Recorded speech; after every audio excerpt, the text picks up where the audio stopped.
professor Marcos, eu estava comentando em relação ao monitoramento do lodo, né, essa dificuldade de ter alguns tipos de análise.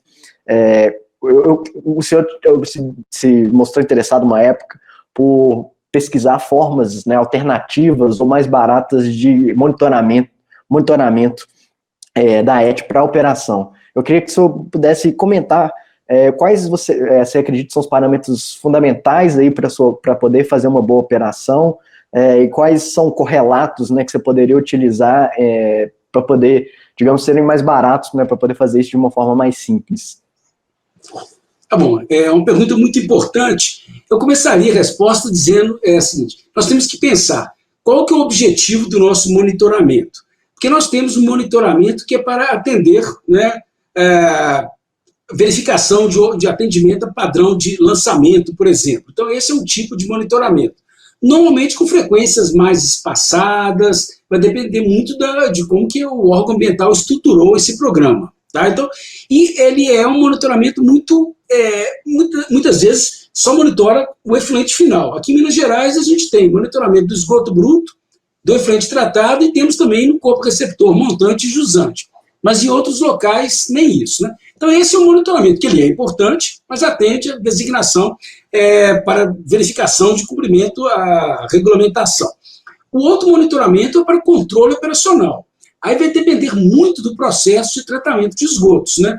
Nós, hoje, só rapidamente falando sobre lodos ativados, né? Mas ele é um processo que exige monitoramento, você coletar amostras intermediárias, variáveis de controle, que permitem você aumentar uma vazão de recirculação, aumentar ou diminuir a retirada de lodo excedente, a aeração. Algo parecido foi o Carlos e o Saulo estavam acabando de falar sobre os reatores UASB. Né? Então você quer controlar algo interno, a operação dos reatores UASB.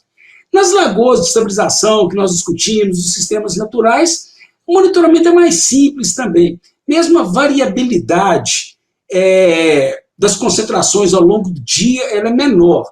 Numa lagoa de estabilização que a gente discutiu tanto, nem a grande influência nem é tanto do perfil da carga variável no afluente. É mais as condições de insolação, dia e noite, né? Presença e ausência de radiação solar, que vão mudar a concentração de oxigênio dissolvido, pH. Então você tem que ter uma estratégia de monitoramento que te permita conhecer essas variações. Se você busca amostras, aí você pode ter amostras simples, coletadas ao longo do tempo, você pode ter sensores cada vez mais baratos, mais robustos, cobrindo uma gama maior de parâmetros, ou você pode, então, coletar líquidos e formar amostras compostas. No caso de lagoas, você tem trabalhos que dizem que se você enfiar uma coluna e amostrar essa coluna ao longo da sua profundidade, dá resultados muito parecidos com uma média, né, de uma amostra composta, uma média diária. E assim segue. Então, acho que nós temos que ajustar, e a primeira pergunta que nós temos que fazer: para que nós queremos monitorar? E a segunda é: como nós vamos utilizar os dados? Porque é uma pena nós vermos estações até bem monitoradas que não fazem a utilização adequada dos dados monitorados. Eles ficam, antigamente, ficavam burocraticamente os laudos de análise na gaveta de alguém, né? Hoje em dia não fica na gaveta, mas fica no disco rígido de algum computador. Se os dados de monitoramento não são adequadamente processados, se eles não viram gráficos, se eles não viram uma estatística, por simples que seja, eles estão sendo subaproveitados. E monitorar não é barato, principalmente para ETs pequenas, né? E acho que a última parte que eu faria de comentário, que você falou assim, de coisas simplificadas, né? Acho que você acompanhou o trabalho, né, ela trabalhava na ARSAI, foi aluna nossa, né, que fez aquela avaliação nossa. Nós estamos tentando dar base científica para o monitoramento que é mais frequente que aquele que a pessoa coleta uma amostra numa garrafa PET, coloca e mostra: olha a qualidade do meu efluente, está cristalino, não está. Essa é a coisa mais intuitiva e é o que a gente mais vê. Qual que seria uma base para isso? Então nós criamos, propusemos uma escala de cinza, que vai desde o branco, cinza claro, cinza escuro, até o preto, em que você enxergaria por trás, né, e você daria uma nota para isso. Bom, não basta você dar essa nota. Nós correlacionamos isso com turbidez, com sólidos em suspensão e com DBO particulado e DQO particulado. Então, esse é um trabalho que a gente até tinha submetido para esse congresso que o Carlos e o César estão organizando, que seria aqui em Belo Horizonte esse ano, né, de pequenos sistemas de tratamento de esgotos. Foi adiado, né? para o ano que vem, mas a gente tem muito carinho nessa ideia, porque a gente acredita que, sim, você tem as suas variáveis de monitoramento tradicionais, mas normalmente você coleta uma amostra por mês, uma amostra a cada 2 meses. Né?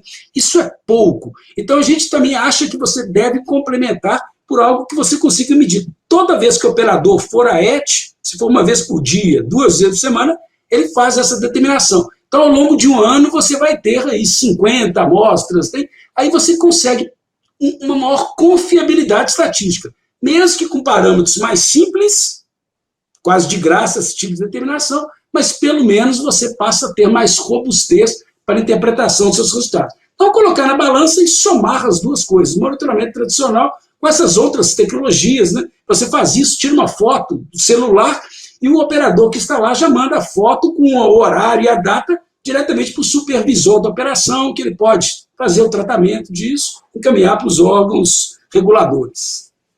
Ok. Bom, Saulo, você tem algo a complementar nesse sentido, digamos, dos parâmetros, né, para a sua, digamos, a operação, que são fundamentais aí no seu dia a dia? Lucas, a gente tem uma dificuldade, né, de ter uma maior frequência, né, de análises laboratoriais, muito em função da logística, né, por exemplo, eu trabalho aqui com 18 ETs, mas na região metropolitana são 47 estações de tratamento de esgoto. Né, então tem toda uma logística, toda uma estrutura necessária, então a gente não consegue ter, né, a quantidade de dados que a gente gostaria, como bem pontuado pelo professor Marcos. Então, a gente utiliza, faz o acompanhamento mensal, já que a maioria das estações é feita uma análise mensal, e a gente tem aqueles parâmetros do dia a dia, por exemplo, o CONE, análise de sedimentáveis, é uma análise que a gente usa bastante, e que nos mostra muito, né, indica muito se uma etapa do processo ou o processo como um todo está com algum problema operacional, é uma boa medida.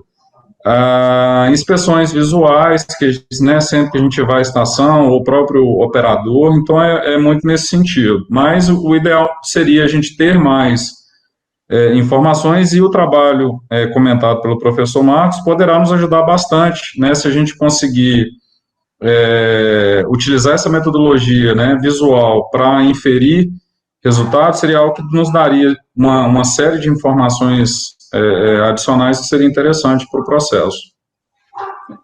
Professor Carlos, quer complementar algo?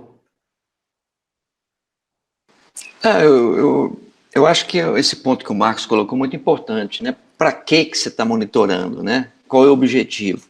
Ou seja, você implanta um sistema de esgotamento sanitário, que tem lá coleta, interceptação, elevatórias, tratamento. Então, o tratamento é a linha final. E quais são os objetivos desse tratamento, né? Então, se você tem um sistema bem operado, estável, né, muito provavelmente esse monitoramento poderá ser mais espaçado, poderá ser mais simplificado, né? Principalmente se você tem sistemas que são, eu diria, mais robustos, né?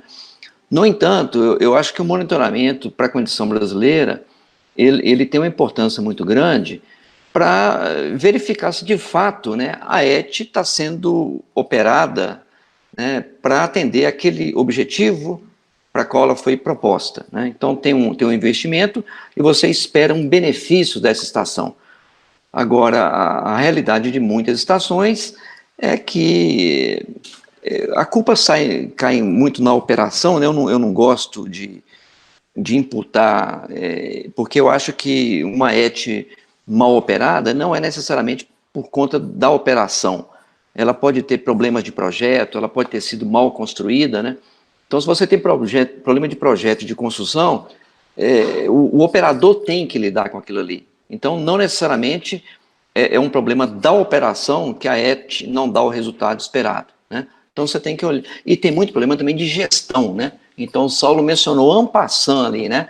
Ou seja, de repente eu tenho uma unidade de manutenção eletromecânica, mas eu não tenho um contrato para alguém remover o lodo de um leito de secagem. Eu não tenho um contrato para alguém retirar a caçamba de lodo de uma centrífuga. Então, esse é problema que não é nem do projeto, nem da construção, nem da operação, é da gestão do sistema, né? Então, é todo um processo em cadeia. Então, o monitoramento, ele acaba sendo uma ferramenta importante para você detectar problemas dessa natureza, né? Se você não tira lodo do reator, o reator vai perder lodo. Se você perde lodo, você altera a qualidade do efluente.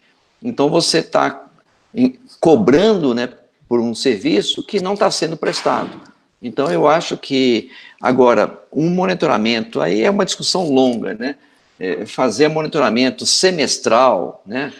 Tem estações que fazem uma amostra por ano. Isso não existe, né? Então, é brincar de monitoramento, né? Então, se você quer, de fato, ter o controle, se a ET está cumprindo o papel dela, o monitoramento, seja ele simples ou tradicional, né? Que foi a linha que o Marcos defendeu, não importa muito, né? Mas o monitoramento é fundamental nesses dois aspectos, para você verificar se a ET está cumprindo o papel que se espera dela, né? Tem um investimento, tem recursos, né? Tem uma tarifa que está sendo cobrada, então é muito importante que ela entregue, né, o que se espera dela. Agora, são muitos aspectos relacionados, né, para atender tanto a agência reguladora, os órgãos ambientais, né, mas também, né, para você verificar se o processo está em equilíbrio, né? Então, tem parâmetros que interessam só ao operador dentro da ET, né, para saber se há necessidade de intervenções, de remoção de lodo, etc., né? Então, é super importante o monitoramento, acho que não dá para abrir mão dele, né? Agora, como fazê-lo, se vai ser metodologia tradicional ou mais simplificada, eu acho que isso importa menos, né? O importante é que seja de fato monitorado.